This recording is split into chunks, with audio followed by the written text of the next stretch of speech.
안녕하세요. 법정보통 박지연 대리입니다. 이번 영상은 기소유예에 대해서 말씀드리겠습니다. 기소유예란 쉽게 말해 범죄를 저지른 사람에 대해서 공소를 제기하지 않는 검사의 처분이에요.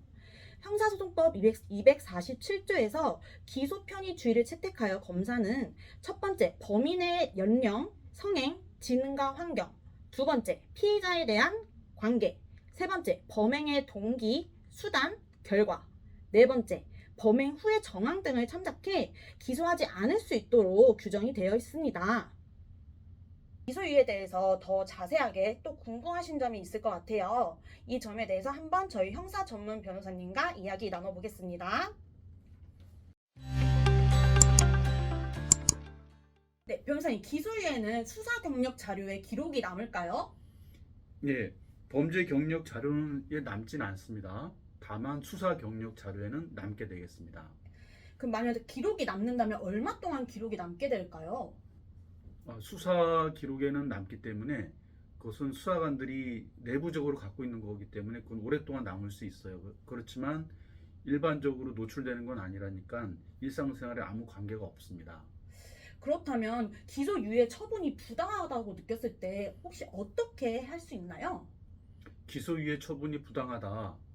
그랬을 때 나는 죄를 지은 게 없는데 왜 죄 지은 것처럼 기소유예를 하느냐. 이랬을 때에는 헌법소원을 제기해서 기소유예 처분을 취소하고 무혐의 처분을 해달라는 그런 헌법소원을 할 수가 있습니다.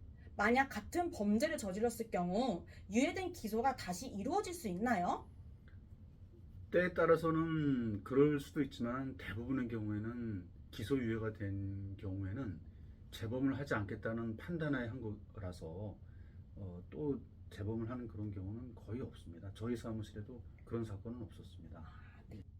변호사님, 기소유예에 대해서 변호사님께서 더 해주실 말씀 있으실까요? 예.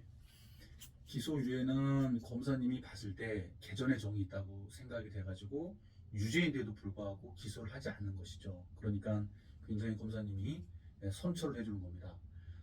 경찰에서는 기소유예가 하는 게 아닙니다. 경찰은 죄가 있으면 검찰로 송치 결정, 죄가 없으면 검찰에 송치하지 않는다는 불송치 결정, 이 두 가지만 하게 되어 있는데요.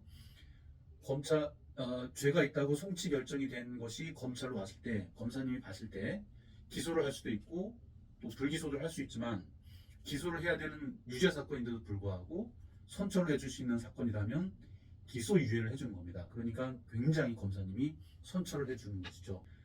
기소유예를 받으면 좋은 게 뭐냐면 기소유예는 법원까지 가지 않은 겁니다. 그러니까 전과가 아니죠. 그러니까 어떤 죄를 범했을 때 전과가 생기지 않고 법원까지 가지 않고 검사님 선에서 끊어주는 거니까 이거는 굉장히 선처를 받은 것입니다. 변호사는 검사님 앞에 가서 손이 발되게 빌죠. 부탁도 하고 막 이렇게 합니다. 그렇지만 그런 거를 양형 자료를 가지고 제시를 해야지 검사님한테 무조건 빈다고 되는 게 아닙니다. 그래서 그런 양형 자료에 대해서는 저번에 우리가 다루듯이 반성문, 또 심리 상담, 그 다음에 탄원서, 그 다음에 봉사활동 했던 거, 또 헌혈하시는 분들도 있고요. 그 중에 또 중요한 것은 합의입니다. 어느 정도 금전적인 피해 회복을 유자료를 지급을 해야 되는 것이죠. 그냥 말로만 합의서를 받았다, 용서받았다. 그러면은 그거는 진정한 합의가 될 수가 없습니다. 그래가지고 피해자에게 용서를 구하고 합의서를 받는 거, 요것이 검사님이 요걸 보고 기소유예를 해주는 가장 중요한 포인트가 됩니다. 그래서 합의를 받기 위해서 예전에는 가해자가 피해자 쪽에 연락하고 또 뭐 가족이 가서 연락하고 그 가족이 가서 연락하고 집에 찾아가고 이런 식으로 해가지고 2차 가해가 엄청났습니다. 때문에 지금은 이런 2차 가해를 방지하기 위해서 피해자 측에서는 요청을 하면 언제든지 국선 변호사를 선정해 줍니다. 그리고 그런 국선 변호사를 통해서 합의를 요청해야 되고, 이런 합의 요청하는 것도 그 당사자가, 가해자가 국선 변호사한테 가서 해주세요라고 얘기하는 건 안 되고 변호인이 국선 변호사분에게 얘기해서 합의를 해주세요 이렇게 요청을 드리고 합의금도 제시하고 필요할 땐 사과문도 건네드리고요. 이런 식으로 해서 합의를 꼭 받아야 됩니다. 합의를 받고 아까 말씀드린 양형 자료들 준비해서 권사님에게 제출을 하면서 권사님에게 손이 발휘되게 비는 겁니다. 선처해 주세요, 선처해 주세요. 이렇게 하는 검사님이 유죄는 확실한데 다시는 안 그럴 것 같으니까 개전의 정이 있고 합의했고 다시 재범할 우려가 없다. 이렇게 판단을 하시고 좋다. 그러면은 이번 한 번만 기소하지 않고 기소유예를 해주겠다. 이것이 바로 기소유예가 되는 것이고요. 그렇다 보니까 이 기소유예를 받는 경우가 학생들이 좀 더 많이 받습니다. 좀 젊은 청년들이 더 많이 받고요. 학생들이라든가 젊은 청년들이 기소유예를 받을 확률이 더 많습니다. 왜냐하면 젊은 청년들, 또 학생들, 대학생들 이런 분들은 앞날이 창창하니까 이번 한 번만은 용서해 줄 수가 있는 것이죠.